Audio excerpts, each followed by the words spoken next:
Welcome to Jewish History Soundbites podcast with Yehuda Geberer.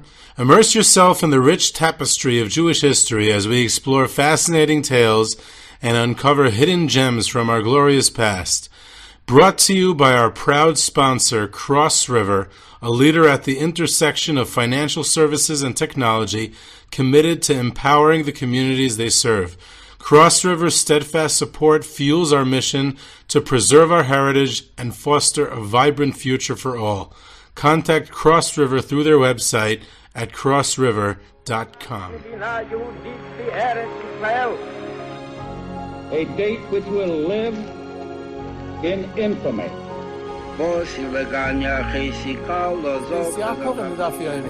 Both of those projects, initiatives, got off the ground because of the Guerrilla. For the 11 Olympic team members slain in West Germany, the Olympic Games... Zugerecht Brüder in Amerika. Out of the 24 who were killed were Americans who had come to learn in Hebron. I say 1 million Jewish children who were made to be cut loose.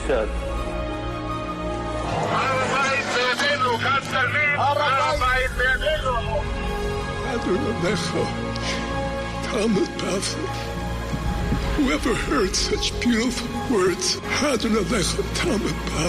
It is never too little, it is never too late, and it is never enough. Jewish History Soundbites, bringing alive the world of our glorious past. Here is our host, live from Jerusalem, Jewish historian and tour guide, Yehuda Geberer, Jewish History Soundbites, and this is part 7 of our ongoing series, The Great Shanghai Escape. And you can listen to all the previous episodes of the series, share with your family and friends. Jewish History Soundbites is available on all podcast platforms. You can go into our archive, which is available on all podcast platforms, and see all previous episodes of the hundreds, over 400 episodes in our archive. You can leave a rating, a review, and that's the best way to help the podcast. I want to mention 2 other related podcast items before we get to today's topic. Number 1 is that I just did an interview a few days ago on the Motivation Congregation podcast with Michal Brook. It was a great interview, a great interviewer, and a great podcast in general, if you want to check that out, the Motivation Congregation. And I spoke about the war here in Israel and related topics to see in a historical context.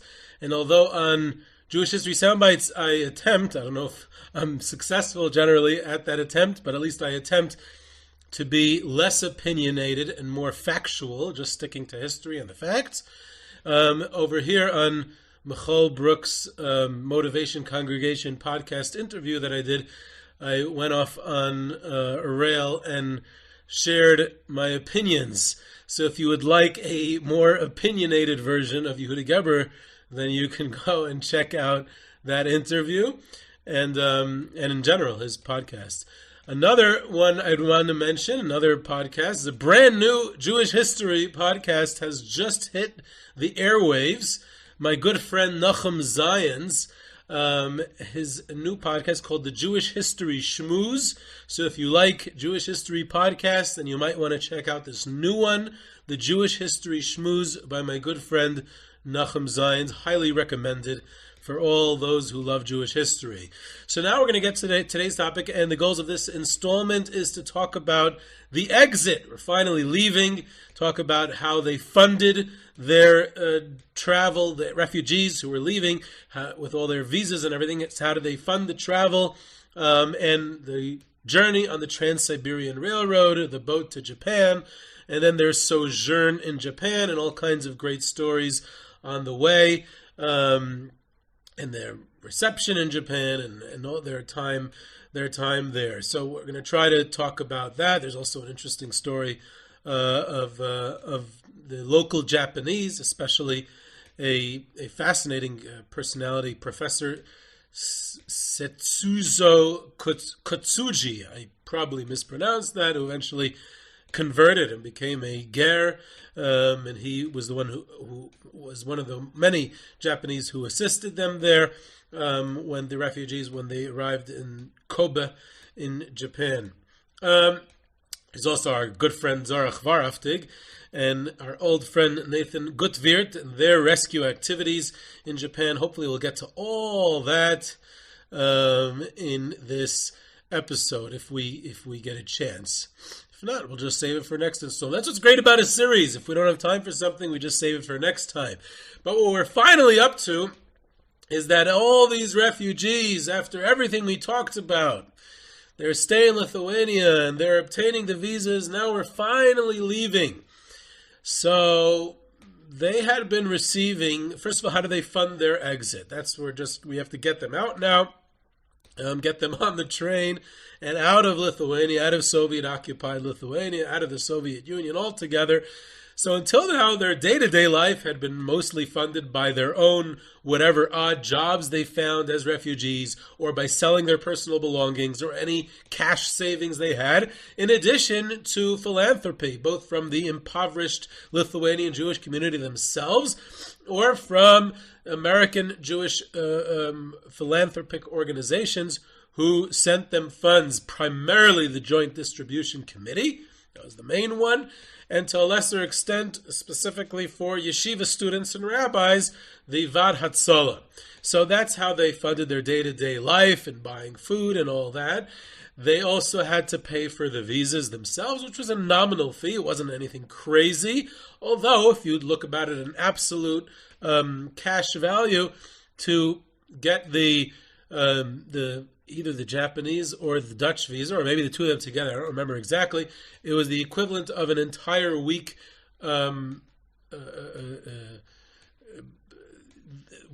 they were allotted from the joint, whatever their the word escapes me. Whatever money they were given from the joint for a weekly spending, they had to spend that on the visas themselves. But that wasn't the big cash. The big story here is what they had to pay to get out. So initially, the first batch of refugees who left, the leaving starts in the fall of 1940. October, November 1940 is when the first refugees set out towards Moscow and then the Trans-Siberian Railroad, and they don't have to pay a lot of money. They paid a nominal fee for the train ride and for whatever else, other processing fees that the Soviets wanted. It was a couple of hundred rubles, whatever it was. What happens is that the Soviets come up with a way to extract more money. It's getting into the Soviet mind. It's more like they had granted all these exit visas, and they said to themselves, the Soviets say to themselves, well, Soviet citizens, they can't get out because we don't allow Soviets to leave. Only foreigners, the refugees, are Polish citizens or whatever it is, German citizens, other countries, primarily Polish, Dutch, a few of them, like we said. So that means that the only reason we're letting them out is because they're non-Soviets. If they're non-Soviets, that means they're tourists. And tourists are just visiting the Soviet Union, and that's why they're allowed to leave. And then they said, they're tourists. So following through with that logic, so then they have to go through the official Soviet tourist agency, which is called Intourist. And then they have to be charged tourist fees, which are exorbitant fees. Eventually it was about $180 to Intourist for the whole travel operation. $180 then, which is, I don't even know the conversion rate, but it's an enormous amount of money, which penniless refugees simply did not have. And you have to pay, not only do they have to pay this crazy fee to Intourist, but it has to be paid in cash, in dollars, American dollars, cash. It has to be paid up front. It can't be paid in any other way or in any other currency or any other credit. So, which complicated things for a number of reasons. First of all, no one had that kind of cash, but also because it was illegal to carry American dollars in the Soviet Union. So they would have to get it either on the black market or wired or whatever it was. It was very complicated to obtain this money, but they were not compromising. This is what was required since you're now classified as tourists. The upside of this classification was that they were treated as tourists. In other words, they got the best railroad cars on the Trans-Siberian Railroad, luxury cars, relatively to the Soviet Union. They were luxury, obviously. They got the best hotels in Moscow and Vladivostok when they stayed there on their journey, and they got food, and they got much better, accommodations in every stage of the journey than Soviet citizens would have gotten, because they were considered tourists. So there was definitely an upside of it, meaning that their money that they had to pay eventually paid off because they got very, very well treated. But at the end of the day, they had to come up with all this money. So there's this challenge here, and that was provided for in one of three ways. Number one, the refugees themselves came up with the funds by selling their last belongings, by selling their clothing on the black market, family belongings, personal stuff that they had brought along with them when they left Poland. Really a dire situation. That was the main source of funding, and that they got for dollars. Again, all in the black market, all illegal, all punishable offenses. And yet this was to just give cash dollars to the in-tourist agency. The other way was from the Joint. In other words, they asked for special funding from the Joint and desperate telegrams, and the Joint was able to provide that. The third source, again, specifically for yeshiva students and rabbis, the Vaad Hatzalah was able to get it. And here we get to one of the greatest stories, was, this is all time sensitive, you have to understand, because when the Soviets provided these exit visas, there was a 6-week expiration date on these exit visas. So they had to leave Lithuania ASAP, and they had to come up with the money all of a sudden, very quickly. So there's these desperate telegrams sent from the refugees to the Joint, to the Vaad Hatzalah, to various different other organizations in America, to try to come up with these funds. I read a telegram, saw an actual copy of a telegram that Rav Yidel Finkel sends to Rav Avraham Kalmanowitz. He says that we're desperate for time. We're running out of time, and please send it right away. And he even says there, the Jewish people will never forget you for what you're doing.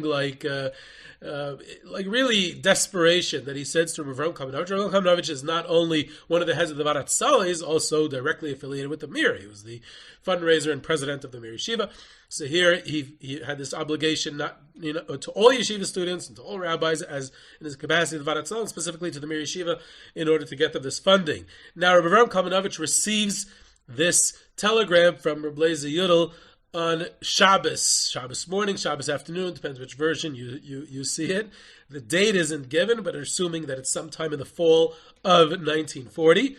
And here, this is like the yeshivish version of Paul Revere's Midnight Ride. If we had a yeshivish Henry Wadsworth Longfellow, there would be a poem about Rav Avraham Kalmanowitz's Shabbos ride.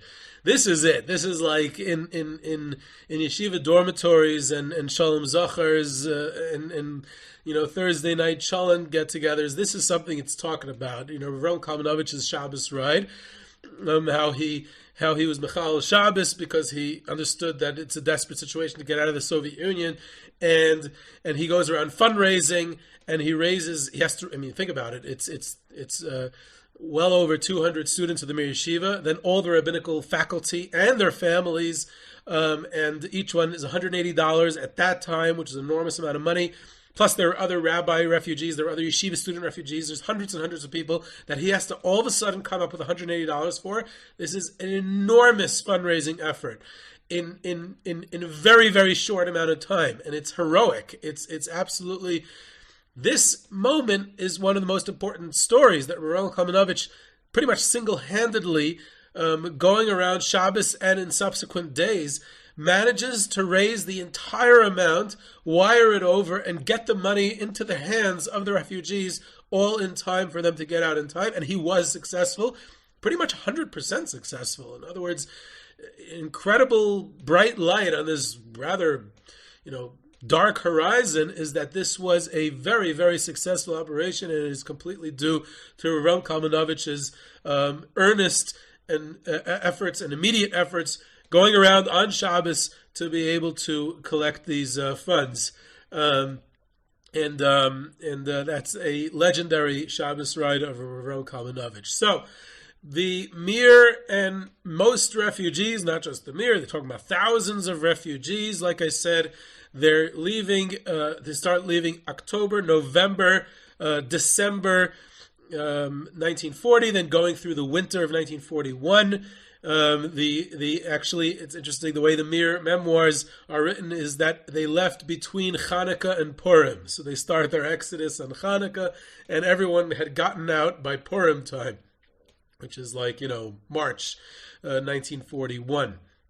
There's even a description of the religious refugees and yeshiva students lighting candles, Hanukkah candles, on the Trans-Siberian Railroad, which is a 10 to 12 day journey. So they spent the chunk of Hanukkah on the Trans-Siberian Railroad.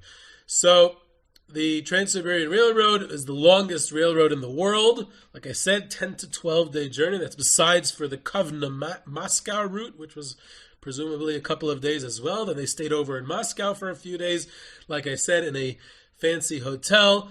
And then they boarded the Moscow Trans-Siberian Railroad, which ended up in Vladivostok, the gateway to the Far East, the edge of the Soviet Union in the East.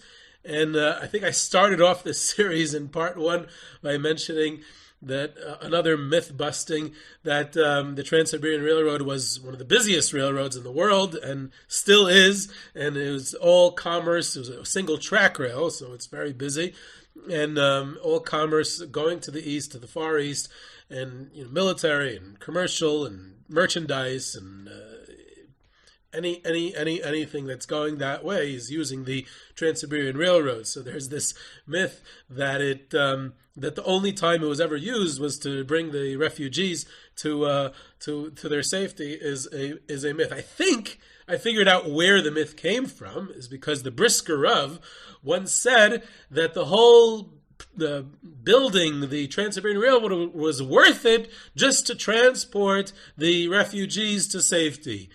So maybe from that it's just a hop, skip, and a jump to say that it was only used for that. There's actually an interesting description of one of the stops on the rail line of the Trans-Siberian Railroad was in the Jewish autonomous state of Birobidzhan.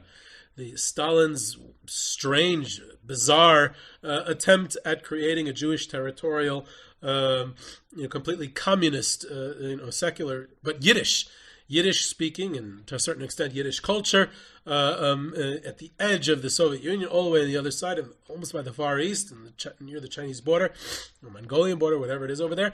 And way back, several years ago, I had an episode in Jewish History Soundbites going into the whole story of Birobidzhan. What's important for the context of our story is that these Jewish refugees, religious refugees, yeshiva student refugees, met up with these Jews, Yiddish-speaking, completely secular communist Jews in Birobidzhan. And it was a shock for the refugees and for the Jewish residents, the Soviet residents of Birobidzhan, this meeting of worlds. And their attempt to relate to them in Jewishness, and there's even descriptions of them begging for Jewish articles like tefillin or religious books and stuff like that, and them giving it to them. And there's a strange interaction, a very short interaction, but a poignant one as well. And they arrive in Vladivostok, and they're put up again in the nice hotels there,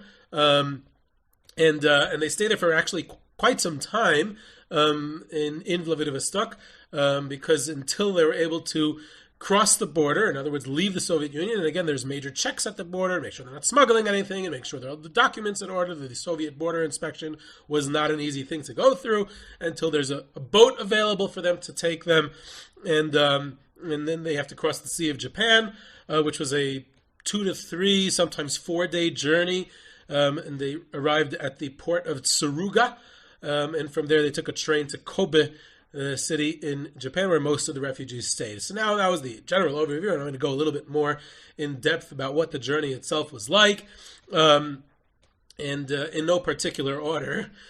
Some of it has to do with the Trans-Siberian Railroad, some about the boat journey. for instance, my wife's grandfather related to me, and he say this quite often to his family members, how when he didn't go with the Mir Yeshiva, he got his own whatever. He didn't get a Sugihara visa. He got his own way out. It's a different story. It's more of a personal family story. But either way, he's in Moscow, and again, he's being treated like a tourist. So he's getting a nice stay in the hotel. Now, the tourist package from Intourist, after he had paid this whole fee, he had come with a tourist pass. In other words, they were able to go see the tourist sites of Moscow all for free because it was included in the tourist package. So it included visiting Moscow's museums. Now, he was bored, so he just decided, hey, why not? It's all free anyway. Might as well go see the great museums of Moscow. See, this 18-year-old yeshiva student who had been, until that time, in Kletsk by Rav Avraham Kalmanowitz, and then in Shanghai would join up with the Mir. So now he's going to art museums in Moscow, and he described looking at the various beautiful artworks in Moscow museums and how much of an impression it made on him. So they had, you got to some lighter moments as well. The Trans-Siberian Railroad is described in many testimonies as having turned into a base medrash, meaning they would have 3 minyanim a day. They would put on their towels and film these luxury cars. It's the middle of the Soviet Union when these things were never done in public anywhere, but these were refugees, tourists, right? So they were just passing through. So they were allowed to do whatever they wanted, pretty much. They studied Torah, and there's even non-Jewish descriptions of witnessing these people about how he saw them debating Talmudic law together, and how much it made an impression on passerby, and it's a sight never really seen in the Soviet Union. Now the boat from Vladivostok to the Sea of Japan was another whole part of this journey. It was stormy seas very often. There's a fascinating testimony that I once saw of Reb David Kviat, later a Rashiva in Mir, Brooklyn, who described the very powerful description of how stormy the seas were when he was on it, and people got seasick and they thought that the boat would capsize. They would all sink after they had finally gotten through everything that they had been through, all the getting the visas and crossing the Soviet Union and getting past the Soviet border, and now they're basically in freedom. They just have to dock in Japan. And here they might be drowned in the Sea of Japan because this boat might capsize, and he said it was a very weak and very not very seaworthy boat. Now the boat that they generally describe is the Amakusa Maru. There were other boats too. There were several boats that did this Vladivostok Tsuruga route, but the main one was Amakusa Maru. Now, one of the boats that were used was a fisherman's boat, which was a really weak, not a passenger boat at all. And that it may be, I saw that Varhaftig describes it as well. It may be that it shortly after the refugees were safely in Japan, and the refugees came over several months. So we're assuming that this means most of the refugees, or after all the refugees came, it was over a period of like 6 months. So you can't say after one trip. It was after all the refugees were there. There's a story that goes that the boat that took them sunk. So you see that it was meant just for the refugees. So I don't know which boat that's referring to. Maybe there was this fisherman's boat that Varhaftig describes that was also used, but it was not the main one that was used. The main one that was used was the Amakusa Maru.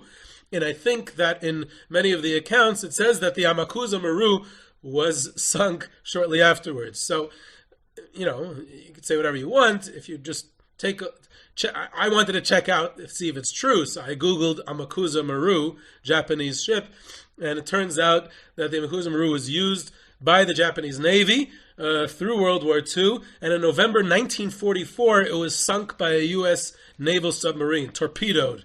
Oh, well, there goes another myth, but maybe it was a different boat that sunk right afterwards.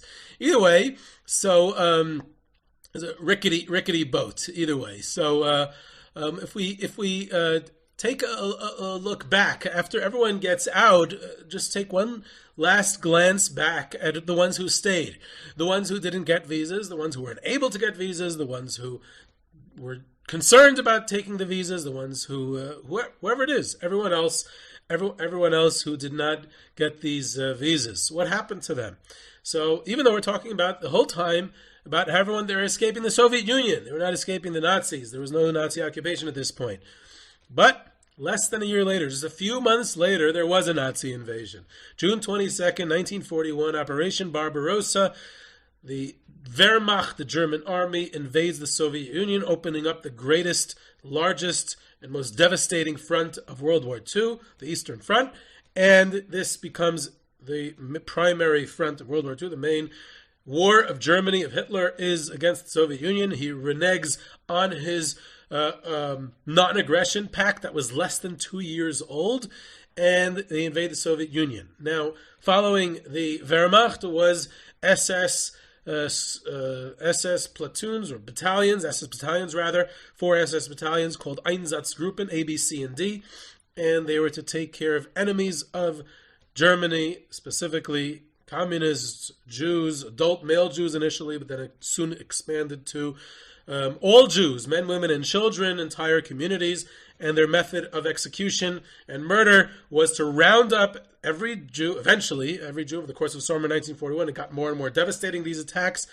And they rounded them up, marched them out of town to a nearby forest or nearby cemetery or someplace like that, have them dig their own graves, have them strip of all their clothing, and machine gunned to death into these mass graves. That's how the Jews of the Soviet Union were murdered. They are the first mass murder of the Holocaust. This is even before the initial months, or even before the final solution is formally implemented, but the mass murder of Jews by the Nazis takes place in the Soviet Union after the invasion, and therefore, and it's the highest decimation of the entire Holocaust, takes place in the Nazi-occupied Soviet Union, in the places like the Baltic states, Lithuania, Latvia, Estonia, and Eastern Poland and Belarus, Ukraine, all the Nazi-occupied areas of the Soviet Union, and that is well over 90%, 94, 96 in some areas percent of the Jews in Nazi-occupied Soviet Union are murdered by the Nazis in the framework of these mass murders and the final solution.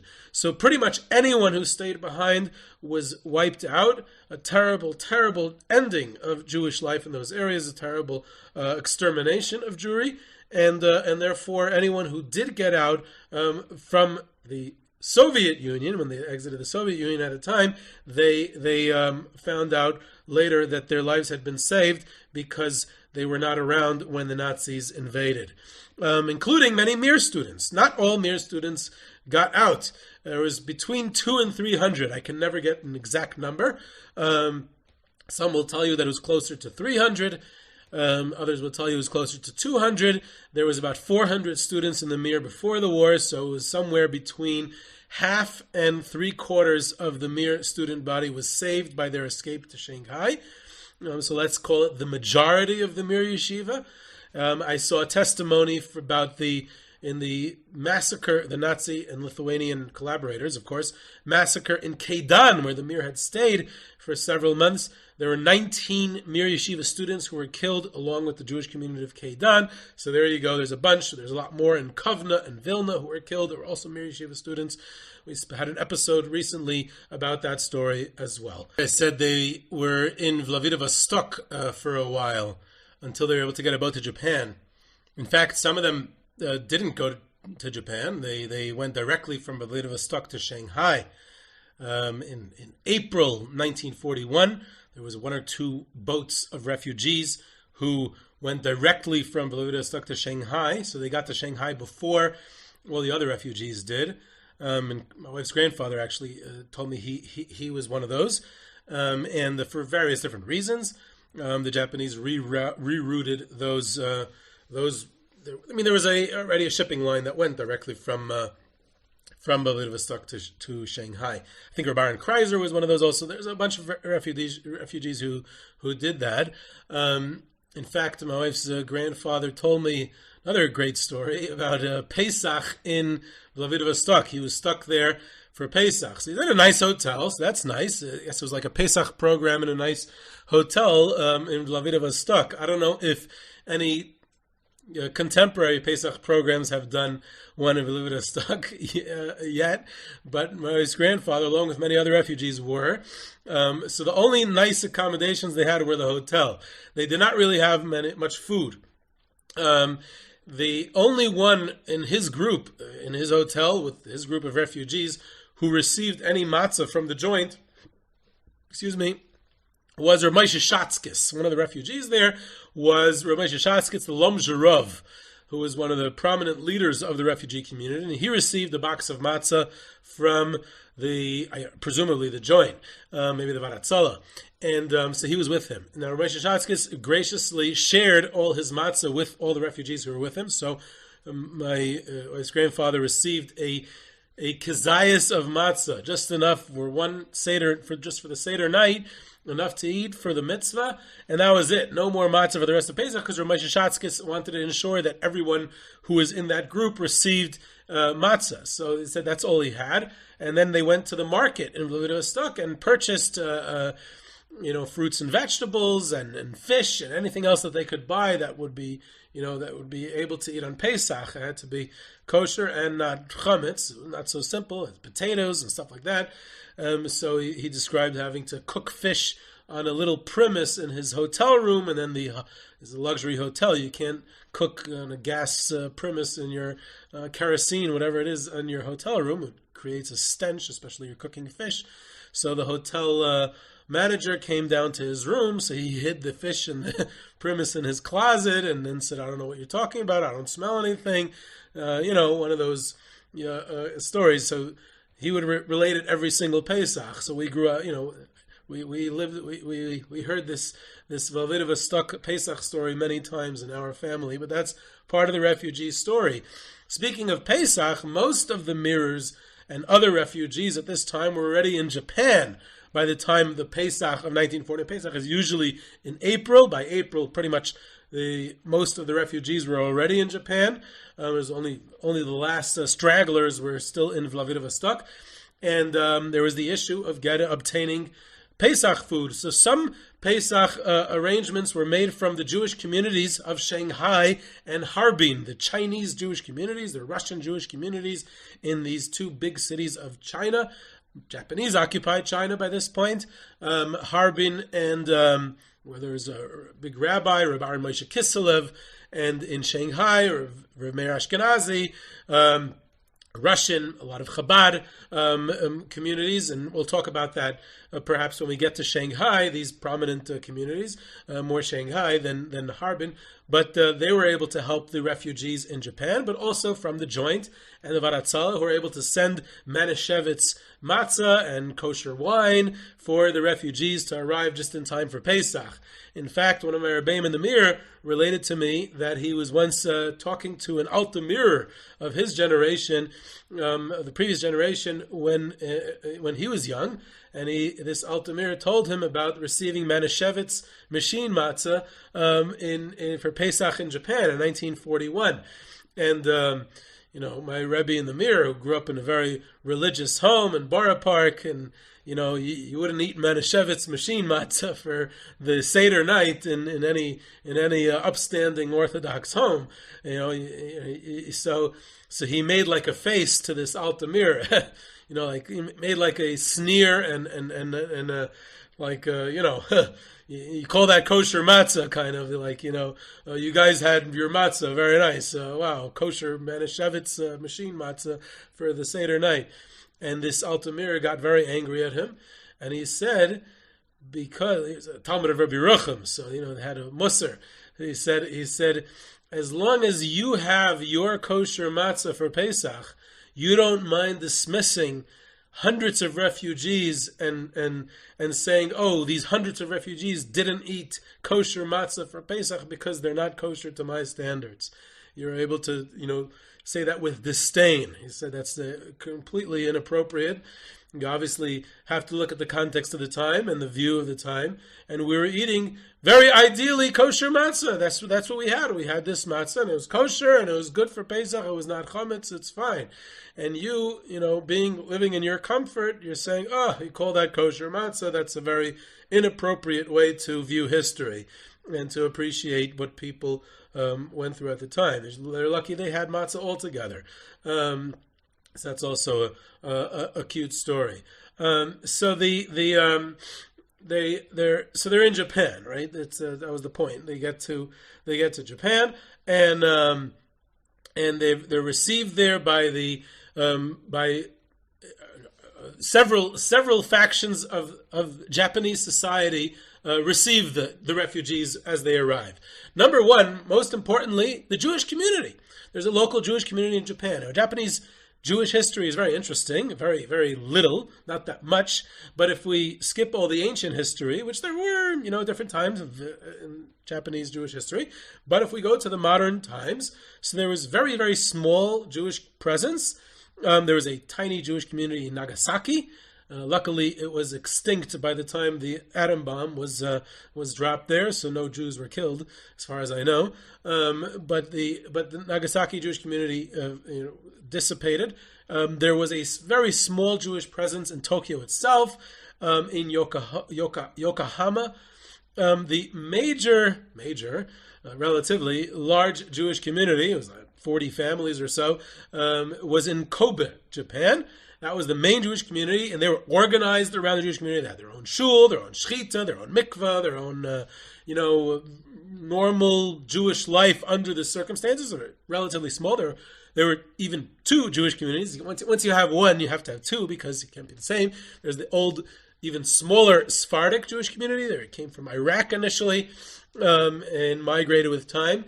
And there was the a little bit slightly larger Ashkenazi Russian Jewish community that had arrived more recently because of pogroms in Russia and general emigration from Imperial Russia and later during the revolution and post-World War I and all that. So they were organized, and they were the ones who received the refugees. Now, I think about it, there's a small 40-family Jewish community, and they're overwhelmed by thousands of refugees, and incredibly and heroically, and says a lot about the Jewish people in general, and specifically the Jewish community of Kobe, Japan, who unfortunately is not remembered much today. What they did, they put themselves out, and they went ahead and they were funded mostly by the joint. Obviously, they couldn't fund it themselves. The joint provided most of the funding, but they funneled it through the Kobe Jewish community, and they were the ones who actually were in the trenches, receiving them at the port of Tsuruga, helping them onto the trains, bringing them to Kobe, finding housing for them, providing for them, interceding with the Japanese government on their behalf to extend the transit visas, doing all these things. Local Jews. That's a very, very important story about what they did. A really, really beautiful story. There was also the local Japanese population. And I always assumed that it was just local Japanese in Kobe who, received the Jews well and who was hospitable and provided them with food and housing and all that. I had a fascinating conversation a few years ago with a elderly Japanese Christian couple from Kobe. And at the time in Japan, at the time of World War II, I think the religious beliefs of the population were approximately about a third Shinto, and then another approximately third. Again, my numbers might be slightly off. Another approximately third was Buddhist, and the other approximately third was like these, folk religions and local religious practices. Only about 1% of the Japanese population was Christian, and they were a minority, and to a certain extent, a discriminated against minority. And what I heard from this Japanese Christian couple who had done research into this saga, because their parents were among those Japanese Christians in Kobe who received the Jews, and they had documentary evidence to back it up. They showed it to me. The idea was that being that they were a Christian community and they were a minority and they were a persecuted minority, not persecuted, a discriminated against minority, they related more to the refugees' plight. And therefore, it was primarily the Japanese Christian population who rose up and welcomed the refugees and provided them with food initially and helped them with housing and helped them settle into Kobe and Japanese life. Very interesting story. There was the Japanese government who extended the visas after all kinds of intercessions from the refugee community, from the Jewish community, from other Japanese. So the Japanese government has a role in this as well. And then the most fascinating part is this Professor Setsuzo Katsuji, who is a Orientalist. He had written his doctorate on Hebrew and Semitic languages. He had done some work in the United States. He addressed the refugees in Hebrew. He was an expert on Tanakh, on the Hebrew Bible in its original language, and he was fascinated by the Bible and by the Hebrew language and by the Jewish people. And he had come from a long aristocratic family of Shinto priests, but he converted to Christianity. Later on, in 1959, actually, he converted to Orthodox Judaism. He lived first in Israel, and then he lived in Brooklyn, and he, a fascinating person. He became Avraham Kalmanowitz at the end of his life, not the end of his life, and actually Wahrhaftig assisted him with his living in Israel and his conversion and his reception there and his research, and he remained close with Wahrhaftig for the rest of his life. He eventually moved to the United States. He lived there in New York, and then he passed away in 1973, if I'm not mistaken, and is buried in Har Menuchos. As far as I know, I'm one of the only people who's visited his kever on Har Menuchos. I've gone there. I have to bring more groups there. It's a little bit out of the way, so groups generally don't want to go that far. But if you ever want to do something more adventurous in Har Menuchos with my tours there, then let me know, and we can go to Professor Avraham Kalmanowitz kever. I think it's important to go because he did so much to help the refugee community during their stay in Japan that we owe him a lot of gratitude. He was an incredible person.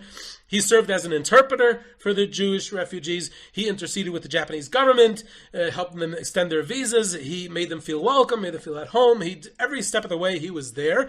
So there was all this activity from his part as well. So we'll continue next week in our next installment with their stay in Japan. There's a lot more to say about the refugees' stay in Japan, about how they settled in Japan, how long they stayed there, Wahrhaftig's activities there, Nathan Gutfield's activities. There's a whole story about a group of refugees that was almost turned back to Soviet Union, and Gutfield interceded with the Dutch consul and was able to allow them to come to Japan. We'll speak about that next week, and we'll also get the refugees to Shanghai. So there's a lot more coming in the next installment on the series. This is Yehuda Geber, Jewish History Soundbites. You can reach me at yehuda@yehudageber.com for questions, comments, sources, tours, trips, sponsorships, and lectures. You can subscribe to Jewish History Soundbites on your favorite podcast platform, and I hope you enjoyed.